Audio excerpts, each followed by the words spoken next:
ঘটনাটা কোন জায়গায় হয়েছে, কি হয়েছে? ঘটনাটা আমবাসা থানার আন্ডারে বলরাম এরিয়াতে একটা রেপ কেসের অভিযোগ পেয়েছি আমরা, ধর্ষণের মামলা। ওদের পাড়ার এক ছেলে মেয়েটার সাথে পাশবিক অত্যাচার করেছে। এই ছেলে মেয়েটা এখন জীবিতেও রেফার হয়ে গিয়েছে আর ইনভেস্টিগেশন শুরু হয়েছে। আচ্ছা, মেয়েটা মানে শারীরিক দিক দিয়ে কি অসুস্থ, মানে? ওনার বাবা বলেছেন ওরা শারীরিকভাবে একটু অসুস্থ আছে। আচ্ছা, ঠিক বলেছে কি, মানে গরু চড়াইতে যাওয়ার সময় বা কোনো জায়গায় যাওয়ার সময় এমন ঘটনা হয়েছে? নোটিশে আসছে। মেয়েটা আগে থেকে কিছুক্ষণ আগে থেকে ঘরে ছিল না, ঘটনা অনুমান 4টা নাগাদ ওনাদের নোটিশে আসে। না না, আমরা কি হয়েছে?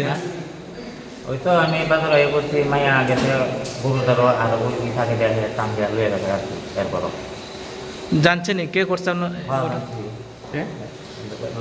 সুতম মারা আপনার বাড়ি হলো না।